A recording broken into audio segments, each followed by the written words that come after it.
Hi everyone and welcome back to my channel. My name is Vanissia and this is the Woolly Worker Knitting Podcast. And today is a special episode where I will talk about 10-ish spring summer knits, and they will mostly be t-shirts with some fancy design elements. There will be no camisoles because that might be its own video, and also because otherwise it would be too long. So I usually do knitting podcasts. I have 5 episodes currently on the channel. If that is more your cup of tea, then you're welcome to check those out. But I also like to talk about knitting plans and making pattern roundups. I've made a couple of videos where I talk about 10 sweaters and 10 cardigans, so it's only fair that I dedicate some video time to spring knits. Now, I have mostly knit sweaters and a couple of cardigans, and I've made one camisole, but I didn't really like it. So I'm a bit curious about what kind of knitted items I'm going to produce this year, but I've been keeping an eye on Instagram and Ravelry. I've been favoriting, queuing, commenting on a lot of different knits, and I thought I would share that with you. So they will obviously all be to my taste and my style, personal preference, but I feel like there's quite a good mix within those that might appeal to basically anyone. So there's some very simple knits, some that look more interesting. There's some top down, bottom up, seamed, in the round, colors. It's just gonna be an extravaganza of t-shirts, and I'm just super excited to get going. It's been quite cold and rainy in Scotland recently, as it always is, but I've heard that in other countries like America, in some states you guys have been seeing a bit more of the sun and getting less in the sweater knitting mood and more in a spring mood, which fair enough. Maybe I should knit up one of those pieces to get me more in the mood for spring and to maybe, manifest it. Anyway, so yeah, I'm really excited to talk about all those projects. I actually have some yarns to talk about as well because I have a few t-shirt quantities of yarn ready to go. So that's exciting. Obviously things might change, but I thought maybe you'd like to know about what yarn I was intending to use for each project. You can find me on Instagram and Ravelry at thewoollyworker, same as here on YouTube. I'd love it if you give me a little follow on Instagram or Ravelry. It's always nice to connect with people. And while I'm here, I might as well also ask that if you like this video, you can give it a like, give it a comment, subscribe to the channel. It keeps it growing, it keeps me motivated to keep producing those videos. And reading the comments is my favorite part of making this YouTube channel. So yeah. Thank you so much if that's something that you've been doing. It's nice to see familiar names coming up all the time. So yeah, thank you so much for your support, guys. It means the world. Before we get started, I'll just quickly mention what I am wearing today. I am wearing one of my knits. This is the vest number 2 spring edition by My Favorite Things Knitwear. And you may actually recognize this from one of the podcast episodes. I talked about this, I think, in my first podcast. It was a work in progress, and then in my second episode, I had finished it. So this is a DK weight V-neck sweater vest that I made with Isager 2, which is an alpaca and wool blend, and Isager silk mohair. I'll put the colors down in the description like I always do, and I'll also put a link to the Ravelry project page and everything where you can see more details. And because I talked about this before, I'm not going to talk about it here in this video, but I thought it was very fitting to the theme of today's video to wear something springy, and it's also a nice layering piece, as you can see, for when it's getting a bit warmer and we don't need to wear our big woolly jumpers in the home office anymore. So the very first pattern that I'm going to talk about is from Petite Knit, and it's called the Rigmore Tee. Now this one is really special. It is made bottom up, which is very interesting. It's got a nice lace panel like that at the front and in the sleeves and at the back. And you then do raglan decreases where you join sleeves, and that's how you get this kind of raglan t-shirt shape. And it's a really nice round neckline. It's a DK weight, so what you could do is you could hold 2 fingering weights together or just find a DK weight yarn. Like she suggests using Scentness Yarn Duo, which I think is a merino and cotton blend. And I think that if I were to make this t-shirt, that's what I would choose. They've got a nice little selection of kind of summery colors. I find it difficult to find summer or spring colors for knitting. I feel like a lot of people turn to bright colors, but I still don't think I would prefer that, and I would more gravitate towards muted colors, like she's wearing here in the pattern, for example. This kind of taupey color is quite nice. So yeah, because it is made on a DK weight, you're using I think 3.5mm needles here, she recommends, which is quite a tight gauge compared to other DKs that you might do on a 4mm or 4.5, but it's going to be faster than a few other knits that I will talk about, which are made in fingering weight yarn. So I think, yeah, this would be a nice opportunity to do something bottom up. It would be a nice detail, like the lace seems really easy and repetitive, that it keeps you engaged, but it's not too difficult. And because of the kind of, like, the sleeves are quite long on her anyway, and I guess you could lengthen them if you wanted. And that would be nice to wear in the spring, because then your shoulders are covered. Just, it matters what yarn you choose. If you're using the duo, then you're getting that merino content, which is nice for warmth and memory. But if you wanted to, I guess you could make it in cotton or a cotton blend, like more of a cotton content.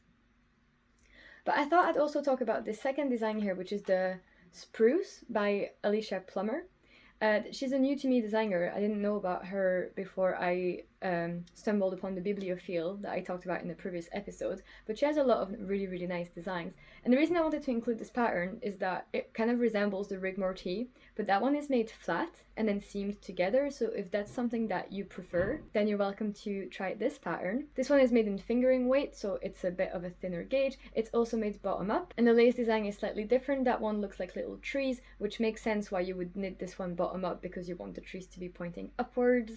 And if I were to make this, I would use maybe Scentless Yarn Mandarin, which she recommends. That one is 100% cotton, so if that's not your cup of tea, then again you can do a merino cotton blend if you prefer. Or some people have used BC Yarn Bio Balance, which I have as kind of, well, I have a few kinds of, which is this quite nice mossy color. I'm really excited to use this one. And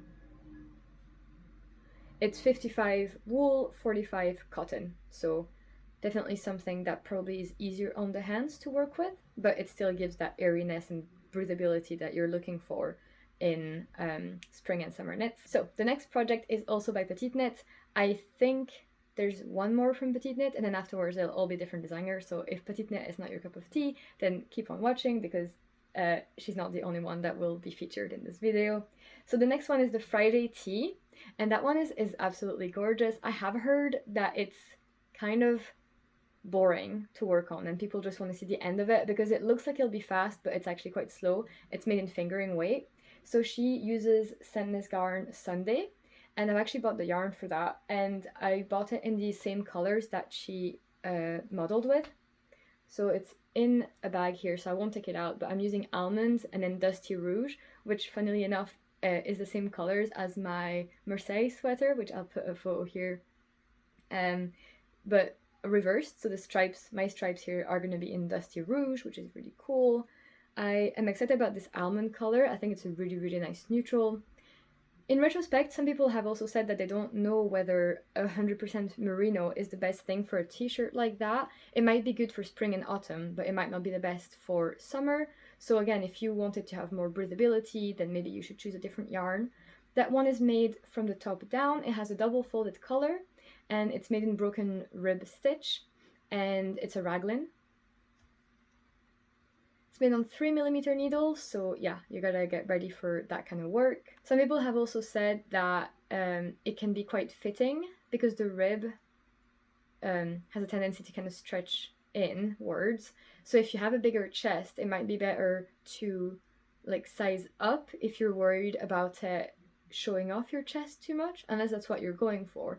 So for example, I'm usually between a size XS and S, and I think I would go for a size S in this one, because I don't want it to be too tight fitting, especially because it's merino.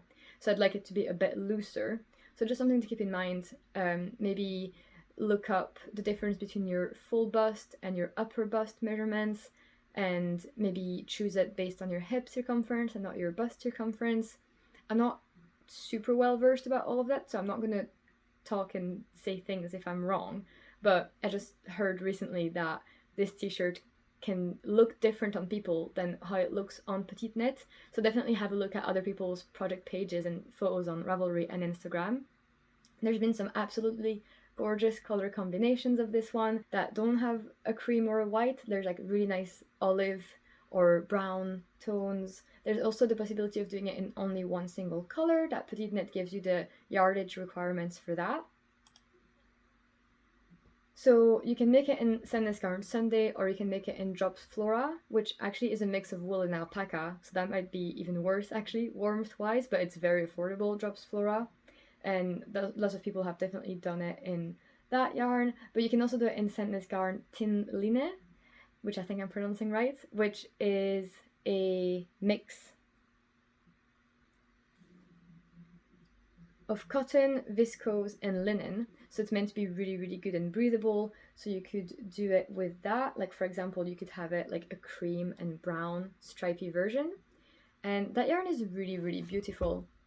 If you can see, it's kind of like shiny, which again, you might be into or you might not. But this would be a good opportunity to try those fancy yarns that maybe you don't want to make a sweater out of. A t-shirt could be less of a commitment. Although, again, remember, this is fingering weight. Some people here have also been making it using cotton merino from Knitting for Olive, which, again, that would be kind of the same as Sandnes Garn Duo, which is merino and cotton. You might see a theme here. I'm recommending people to use cotton to some extent in those knits, just because we don't want to be sweating too much. And if those are spring knits or autumn knits, what you can always do is layer. So bringing a little cardigan with you in case it gets a bit too cold, but being able to breathe in those knits is a good. So yeah, I'm excited to cast on my Friday tee. I'll see when I'm in the mood for a fingering weight one, but I already have the yarn, so it's definitely going to come out this year. I will make this Friday tee. Maybe I'll try and work on it on Fridays just to make it super fun. And I just really like those colors, so I'm happy with that choice, and it was just easy to pick what the designer went for. The next one is the Moonset Tee by Ozetta, and this one is not a raglan, it's a drop shoulder that's worked from the top down, and it's a v-neck, and I love a good v-neck. And she uses Knitting for Olive pure silk, and that's what a lot of people have used. Knitting for Olive has great color selection. Like I was saying earlier, sometimes I struggle because yarn brands use very bright, flashy summer colors, and silk is a really good material to work with for summer and spring garments. And luckily, Knitting for Olive offers a lot of nice muted neutral colors for their silk base. So when I look on Ravelry at what other projects people have come up with, I can definitely feel the inspiration coming in, and some colors that I can definitely see myself knitting this in. And it's going to feel really luxurious and drapey. It's got, again, those nice long, like, floaty sleeves that come down, so you don't run the risk of being too cold. It's made on 3.25mm needles, and it's a fingering, so you're only using one strand of the pure silk, not two held together. It's got an I-cord finishing, which is quite nice. I feel like sweaters nowadays, they're always having some amount of rib. In some cases, they have like 10 centimeters of rib, which can be quite a pain to work. But an I-cord feels like a nice, easy, quick finishing, and it's easier to gauge as well when you want to stop knitting, like when you're working down the body and then the t-shirt hits like your waist or your hip. That's when you know, like, that's it. The I-cord only adds like a centimeter of width or length to the jumper, so it's not it's easier to eyeball exactly when you want to stop for like that perfect point you want it to hit on your body. I have got some pure silk from Knitting for Olive that I don't know if I'm going to use it for this t-shirt or for a camisole. So the jury is still out, but I've got it in the color Cardamom, which is a really nice neutral. I think it's blowing out a little. It's darker in real life. Yeah, it's really hard to describe Knitting for Olive colors. It's hard to compare them to other colors from Knitting for Olive. Honestly, you can't go really wrong. Like, when you look at all the beiges and browns and greys they have, some people might be better versed than me and they know if something is like cool or warm toned. I think that this is quite good. I don't think it's going to wash me out. I don't think it's too pale. It's got like a nice amount of contrast. Basically, what you wouldn't want is to pick something that's like your exact skin color. I think that would not be good. But yeah, it feels really nice. It feels quite dry. I have heard people complain a little bit about the Knitting for Olive silk, that it's hard on the hands. It seems like that's a running theme for a lot of the spring and summer yarns, is that like a lot of them are made on fingering weight like gauges, a lot of them are made with materials that feel different than working with wool, which can be surprising. And I'm ready to be surprised. I bet I will be. I have not knitted with silk before. I've made something in 100% cotton, and it was fine. And I've made fingering weight sweaters before, so I think that'll be fine as well. But it'll be nice to try out different yarn contents. And then, like I said, if you're scared, you can always go to like a 50-50 merino cotton mix. But I just thought I'd share my inspiration ideas for different wool contents. For the moonset tee, actually, one person used the yarn Meadow by the Fiber Co. And I've mentioned in the video before that I absolutely adore the yarns from the Fiber Company. I want to try them all. Meadow is on my list. So it seems like, and on the photos that this person posted, the t-shirt seems absolutely gorgeous and great and comfortable. Meadow is made of merino, llama, silk, and linen. So yeah, lots of things going on there. It seems like it's going to be like elastic and warm, but also soft and breathable. So it seems like it would be a very good opportunity to use Meadow. So I think that might be something that I do, and then I keep my pure silk for one of the later t-shirts. Okay, the next one is again petite knit, and it's the Anchor Summer Shirt. And that one is just super lovely, a DK weight, seems really fast and easy. It's a circular yoke that has this nice rib detail. I think it has like 3 or 4 columns, like 4 rows of big ribs. And you can make it as cropped or as lengthy as you want, as much ease or as little as you want. I think I'm a bit worried about the difference in gauge that you'd get with the rib yoke and stockinette body. Maybe something to keep like an eye out for in case it changes, but I'm sure it would block out nicely. She makes this one in Scentless Garn Line, which I'm guessing is the DK equivalent of the Teen Line that I was talking before. So it has the same content of 53% cotton, 33% viscose, and 14% linen. So it's also top down and seamless. That one I have seen a lot of people do with Drops Bell as an alternative, which is a bit more affordable for people. So we've got a lot of products on Ravelry, tons of people have done it. Like I said, it's going to be mostly Linen and Bell. Some people have done it in Scentless Garn Duo. A lot of people have done it in white, and I have mixed feelings about knitting white garments. Part of me just doesn't like it, doesn't want to do it. I don't like the look of it because I feel like you can see the stitches, especially if they're like inconsistent. It just shows so much more on white. Then I'm worried about my pure white garments not staying pure white for very long. It just feels like such a like spotless bright canvas piece that you have to make it and keep it perfect, whereas color is more forgiving. But I feel like if I ever were to make a white garment, that would be it. Because again, lower commitment, easier to work on, and it would be quite a fast knit, I would assume. Because like I said, it's just like the rib at the beginning, which sure you keep an eye on the pattern for increases. But then afterwards, the stockinette body in DK weight will be quite nice and fast. But Drops Bell, which by the way, the content of that is 53 cotton, 33 viscose, 14 linen.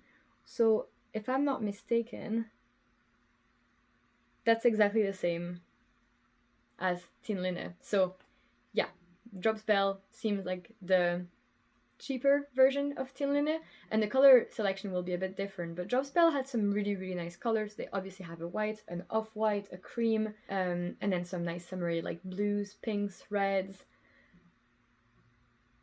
So have a look at the product pages and Instagram. There's a ton of project out there. I'm sure that you'll find some inspiration. And yeah, I look forward to doing that. I think I'm going to go for the white. I want to see if I'm wrong about not liking to knit with white and whether my fears are unfounded about staining or like dust showing on it or whatever. And then speaking of Drops Bell, I've actually got a whole t-shirt quantity in this color for a design by Lene Holm Semse, which is Le Knit. Sorry if I'm butchering that. She has 2 t-shirts, so I'll link them both because I'm actually still in 2 minds about it. There's the Palme tee and then the Peacock tee. They're both extremely similar. They have this lace yoke, and then it's worked from the top down in lace yoke in actually in worsted, and then you get the stockinette body. And I've got this color which is kind of a peacock because I think I was initially wanting to do the peacock tee, but since then I've seen the palm tee a bit more and the details of it, and I think I prefer that lace panel, that lace design. So that's like the petrol blue that I got. I think it's going to be really, really good for like spring. It's brighter than I would usually go for. It's got a nice depth of color. It's got an interesting like sort of, it's less shiny than the tin linen, but still feels definitely different than the usual wool content. There's no wool at all in this, so I think it'll be, yeah, there's no spring to that. There's no give. This is really weird actually. So I'm excited and impatient to cast this on. This might be before the Friday tee because again it's like an easier gauge. So I might do this one and see if I absolutely hate working with this wool content, but this was extremely cheap. I got it on a sale in Wool Warehouse. They were having a cotton sale a couple months ago. So I think the entire cost of this was like £6 or £7 for 5 balls or 6 balls. I'll put it on the screen what it was because I want to be accurate, but it was just like there's literally nothing to lose. Then like I can just try and do it.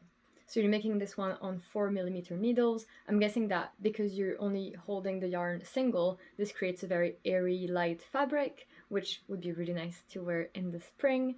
And yeah, let me know if you've done either of these or if you see other differences that I don't. I think her patterns, like this one, that one, are also sometimes, they have some variations in the sense that she has some sweater patterns or cardigan patterns with those. So if you like the lace panel but you don't want a t-shirt, she has a sweater, a peacock sweater, I'm pretty sure, so you can go check that out. I think she has one that she makes with a strand of fingering and a strand of mohair, but there will be no mohair at all in this video, I promise. Okay, the next one is really exciting and it's designed by Irene Lin, which I love all of her designs, but I have not done one yet, and that one is called the Fae Summer Top. And yeah, look at that. It absolutely is stunning. Beautiful photography as well. I have seen a lot of photos on Ravelry where the top looks much bigger on them. So people have said to size down if you're going to do this project.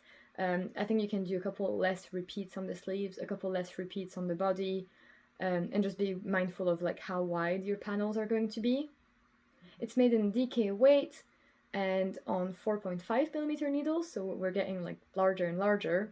It's pretty much a drop shoulder where you're starting at the back and working your way down, then picking up the shoulder stitches, doing the front, then working down the body in the round, then picking up the sleeves. There are some charts. There's only 5 sizes, but like I said, she recommends having up to 20 centimeters of ease. I think it goes up to a body circumference of 54 inches for the final measurement, for the final garment. She uses a wool that's not available to me, it's Woolfolk Straw. So what people have recommended is again either Drops Belle or the Rorum Natura Antigone, which is their cotton base. Some people have done it in silk or Tennis Garn Linen. There's been less projects, so there's less inspiration to get it from, but I'm sure there are some projects on Instagram that I could go check out. It's one of those projects that look really, really, really good on the project page, like her project page, but when I look at other people's, that's when I'm getting second thoughts and I'm like flagging in my head that I might have to be careful in terms of the sizing and also the drape that I want to get, because I've tried to look on Yarn Sub. I'll put the link below. It's an amazing website that, you know, looks up a big database of yarns and matches it on content and color and gauge and everything, so it's a lifesaver. I've put Woolfolk Straw on that and I can't find anything that would suit, unfortunately, so I'll have to have a think a bit about this one and what yarn I would use if I were to make it, but it's so gorgeous. Then we're gonna move to a design by Sari Nordland and it's called the Monica Geller Tee. That one I've had on my list forever. Again, I've been trying to find the right yarn to do because a lot of people are doing this one with mohair, but I don't really want to because it looks quite tight fitting, which I love, but I want it to be comfortable and a real staple. So I don't think I want mohair. The ease is supposed to be 5 to 10 centimeters. I think I would go for size 2, which would give me 2 centimeters of ease, I think. It says it's a fingering weight yarn, a fingering gauge, and then you use 3.5mm needles. Sorry if I'm always looking there, by the way, that's where all the details are. I hope it's not too distracting. So I've seen some people do this in Noro Kakigori, which if you know that yarn, you know what it is. It's a huge mismatch of lots of different fibers. It's got really nice colorways, like there's a lot happening. So that could be a nice plain pattern to showcase that yarn. But I think I'm going to try and do mine in Isiger Maryland, which is 80% wool, 20% linen. So that one is interesting because then it doesn't have any cotton and it has wool, so I'll still keep that wool properties. Maybe if I'm using wool, I'll want more ease. So maybe I would size up. I still don't know. Because another yarn I could use is Scentness Garn Tin Linne, the fingering one. They, again, have really nice colors, but I think this might be a bit too shiny for the look I'm going for. If I were to go for Maryland, I would take like the olive or like a dark t-shirt is what I'm picturing. The construction of that sweater is bottom up. Again, I don't know why, but a lot of summer spring t-shirts are made bottom up. And it has set-in sleeves, which is very exciting. I don't think I've done that before, and it feels like a bit of a step up, like construction design wise, as opposed to like the easy raglan. Because when you think about it, a raglan is just dividing the body, making a big circle sphere that's divided into 4 quadrants that are like, you know, the 2 sleeves are spaced evenly from the front and the back. The back and the front are the same size. And it's like they're increased usually when you're making a normal raglan. You're increasing every other row. Sometimes people do compound raglans, which are better because those take into account the fact that the sleeves don't necessarily need to grow at the same rate as the body and the back. Some people make the front smaller than the back section of the raglan to account for the fact that our circumference at the back is actually bigger than at the front. And yeah, so a raglan you're limited because you're trying to simplify the body a bit too much. Whereas a set-in sleeve allows you to take into account the gentle slope of the shoulder, which obviously you can do with short row shaping, but you can also account for the fact that the sleeve, the arm, doesn't fall like a complete diagonal stripe like a raglan would, but actually like starts off at a certain point and then slopes downwards. Anyway, this is a horrible technical talk. I'm not really good at it, but I'm just really excited to try a set-in sleeve to see how I like the fit of that on my body and my range of movement with the sleeve. So yeah, because it's fingering weight, it might take longer, although it's 20 stitches, according to the Ravelry here, per 10 centimeters, which actually seems more of a DK weight when you think about it. So it must be a quite airy gauge for the fingering, which again is good if you're thinking about this as like a summer kind of garment as opposed to a winter one. But this would be really good even in a completely, like in a 100% wool merino, and then you could wear it as a layering piece in winter. Okay, so let's go to a bit of a simpler design here, and we've got the Cozy Classic Light, which is similar to the Monica Geller in the sense that it's like a really simple, no frills garment. And Jessie Made Design is an absolute powerhouse in terms of size inclusivity, details, affordability, like suggestions of yarn, suggestions of customization. She has a lot of bralettes, for example, that are designed and explained in the patterns to fit your body fully, as opposed to just like, oh, what's your bust circumference? Okay, like I'm gonna base everything off of that. She knows that bodies differ, like arm circumference, arm length. Anyway, I'm a huge fan of her designs. The one summer design I've done actually was from her. It was the framework bralette, which like I loved. It was a really enjoyable experience knitting it from that pattern. But this sweater here is the Cozy Classic Light, which I actually bought because I want to make a sweater, but I've seen a lot of people making modifications that Jessie Made like welcomes and suggests for, which is to make a t-shirt version out of that. And I've seen someone make it actually in this Bio Balance yarn, which really, really inspired me. It just seems like a really nice, simple pattern that would be, like I said, a staple. I wouldn't need to make it fancy. I would just get a nice neutral color, either that or like a black. They have a black version or like a dark gray. That could be my dark gray summer t-shirt. I wear dark colors in summer, you know. It's fine. And yeah, the pattern description also includes tons of explanations on how to like get you the yardage that you're gonna need, and it tells you if you're gonna crop it, for example, like you're gonna need less yarn, and it tells you like how much. So you can even do this with scraps maybe. What other people have done is actually make this in sock yarns, which could be also really nice to showcase the yarn because the pattern is so simple. It's like a top-down raglan. So something that I have is a yarn from Zekami. I'll put the link below. They're one of my favorite hand dyers. They're local to me in Edinburgh. And this one is actually a merino and silk blend that I got ages ago. I even wound it up into a skein. I think it was a colorway Turkish Delight. And it's like a nice kind of pink with some like little flecks. But I don't know because I think this is too close to my skin color. So I don't think I'm going to be making that one into a t-shirt. This might just be a sock. But it's absolutely like scrumptious, the softness of it, the squishiness. So I like that silk content. So I'm thinking of maybe buying a t-shirt quantity of another Zakami colorway. They've been coming up with so many collections recently. It's been really hard not to buy all of them. I've been really good and I've like not bought any because I still need to knit up the one I have bought from them. But I might get a t-shirt quantity in one of their summer bases and do the Cozy Classic light in that. I think that would be a nice way to use hand-dyed yarn because it doesn't necessarily have a lot of yardage required because you're making it short sleeve and you're maybe cropping it, which I probably would for economy's sake. The next design is from Sophie from the Knit Pearl Girl and is the Farfa top. And she also recommends using Knitting for Olive pure silk, held single. So it's a fingering weight gauge. Like I said, I have this one which I might use for that. I don't know yet. I think that one is obviously a bit more different because it has those really nice fluttery sleeves which look really, really gorgeous and feminine. And I don't think it's going to use too much Knitting for Olive pure silk, so if I need to buy another color, that's fine. I'm thinking of maybe making like the dusty dove blue that she's wearing there. I think it is worked top down and it has short row shaping.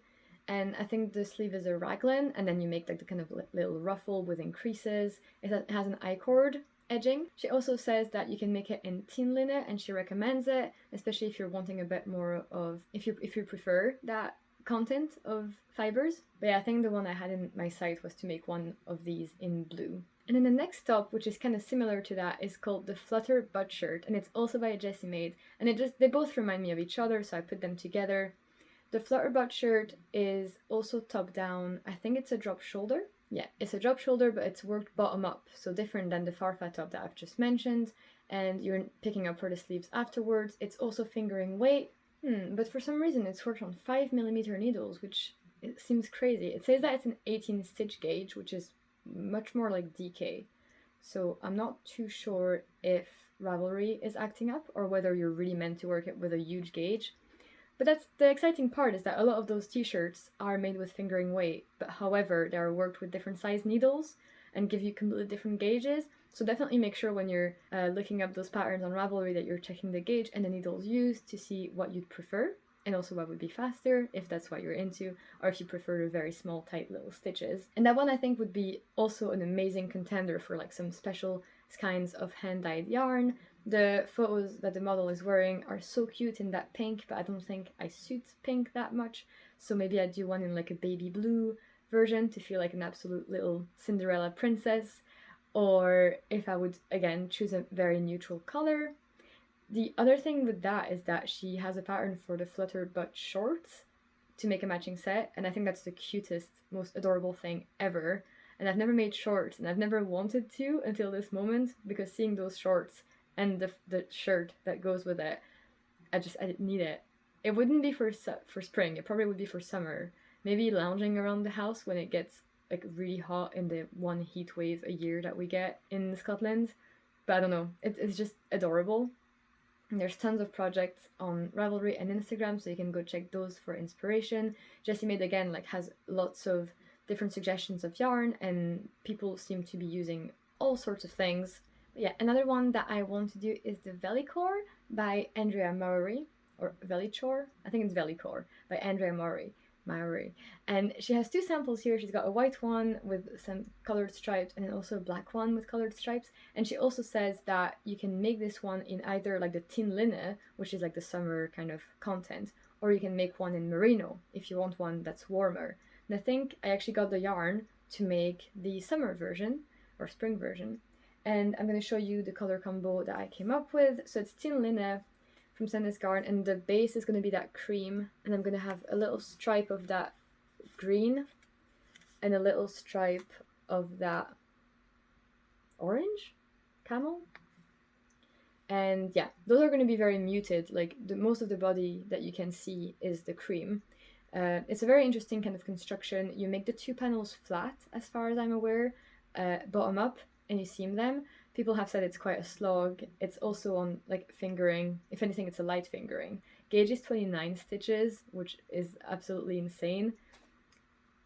But it seems like a really nice, worth it product in the end. So maybe this won't be a process knit, but a product knit. There's been some really, really nice color combinations. As always, it was really hard to choose what yarns to use. Some people have done like Malabrigo sock as a contrast color because the variegation gets hidden and, you know, melts a little better in the design, so you're not having something that's too in your face. I really, really like the ones that have the dark background color, like the dark main color, and a bit of like bright pops of color.